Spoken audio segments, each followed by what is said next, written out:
Asia cup के हवाले से बताइएगा, क्या कुछ डिटेल्स हैं और एशिया कप क्या हो रहा है पाकिस्तान में, नहीं हो रहा, इंडियन मीडिया क्या कह रहा है, पाकिस्तान का मीडिया कुछ और कह रहा है, सो एक्चुअल स्टोरी क्या है? देखिए, obviously being a Pakistani journalist या पाकिस्तान क्रिकेट फैन की रूह जो है हमारे अंदर होती है, तो हम तो चाहते हैं कि एशिया कप जो है वो पूरे का पूरा पाकिस्तान में हो, लेकिन रियलिटी जो है वो कुछ और है। हम लोग पीसीबी की जानिब से भी मौक़िफ़ सुन रहे हैं, हम लोग पाकिस्तान मीडिया का भी सुन रहे हैं, इंडियन मीडिया का भी सुन रहे हैं, लेकिन मैंने कोशिश की कि बीसीसीआई के अंदर जो है वो कुछ राब्ता किया जाए, उनसे जो पूछा जाए कि आखिर वहाँ क्या खिचड़ी जो है वो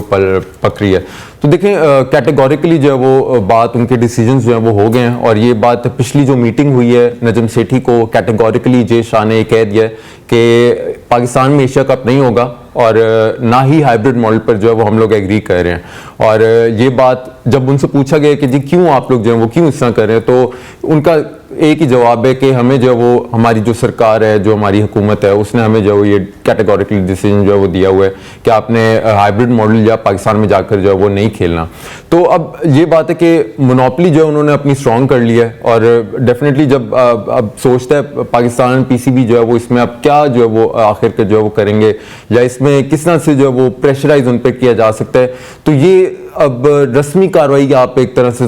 इसे कंसिडर कर लें कि जो आखिरी अब हतमी जो एक इजलास होने वाला है एसीसी का, जो नियर टू आईसीसी का जो अगली मीटिंग हो रही है वर्ल्ड कप से पहले, उसके आसपास ही एसीसी का भी जो है इजलास आइंदा होगा, उसकी डेट जो वो आगे आपके सामने जो वो आ जाएगी। तो उस पर कैटेगोरिकली वो कह देंगे कि हाइब्रिड मॉडल पे हम लोग एग्री नहीं करते हो, पाकिस्तान में तो ऑब्वियसली हमने जाकर खेलना नहीं है, तो न्यूट्रल वेन्यू पर कराया जाए। अब न्यूट्रल वेन्यू जो है वो कहाँ कराया जाए, तो बांग्लादेश और श्रीलंका जो है ये दो वेन्यू सामने आए हैं। यूएई में जाहिर सी बात है गर्मी बहुत ज्यादा होती है, एग्री कर जाएगा,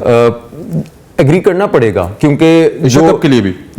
एग्री करना पड़ेगा, आपके पास कोई ऑप्शन नहीं है ना, मोनोपली इतनी स्ट्रांग हो गई है, क्योंकि बांग्लादेश ने अपनी अवेलेबिलिटी दे दिया, मौके का फायदा हर कोई उठाता है। exactly. श्रीलंका को जो वो थोड़ी सी खार है पीसीबी से, वो इसलिए क्योंकि जो पिछली रिजीम थी, आपको याद होगा कि पिछला जो एशिया कप था उसके होस्टिंग राइट्स श्रीलंका के पास exactly. और तब जो है वो बहुत ज्यादा इन्फ्लेशन और इकोनॉमिक क्राइसिस वहां चल रहे थे। तब श्रीलंका ने जो है वो ये एक प्लान सामने रखा था कि ठीक है जी हाइब्रिड मॉडल पे आप लोग जो है वो हमारा करा दे, तो अनफॉर्चुनेटली पीसीबी ने तब एग्री नहीं किया था, तो उसकी खार अब श्रीलंका उतारेगा। और कोलंबो और कैंडी में तो बारिशें बहुत ज्यादा सितंबर में होती हैं, तो दम्बुला जो है मोस्ट प्रॉब्ली यही जो वो होगी वेन्यू हो सकता है मोस्ट एक्सपेक्टेडली। सेकेंडली बात जो बहुत इंपॉर्टेंट है इसमें, आपको पता है कि एशिया कप की जो ब्रॉडकास्टिंग राइट्स हैं वो उसमें ये कैटेगोरिकली लिखा हुआ है कि एशिया कप में मिनिमम 2 पाकिस्तान और इंडिया के मैचेस होंगे। तो अगर इंडिया नहीं मानता या बैक ऑफ कोई कर लेता है, तो किस तरह से जो है वो ये राइट्स जो है वो हो सकते हैं। वो भी सुना है तो कि शायद कोई गवर्नमेंट सपोर्ट करेगी। बिल्कुल, गवर्नमेंट तो नहीं, लेकिन जो देश आए उन्होंने पहले से ही जो है वो जो ब्रॉडकास्टिंग राइट्स है, स्टार स्पोर्ट्स जो है वो है, और वो आईपीएल और सब कुछ जो इंडियन क्रिकेट सीरीज है वो उनके साथ जो है उनके सारे मामला चलते हैं, तो उनके साथ तय हो गया। जे शाह ने उन्हें कह दिया कि अगर आपको लॉस होता है, अगर in case Pakistan back of करता है या नहीं खेलता वो ड्यू टू ऑब्वियस रीजंस, तो आपको इसमें लॉस होगा, लेकिन इसको हम जो है वो कॉम्पनसेट कर देंगे इंडियन क्रिकेट सीरीज। तो ये सब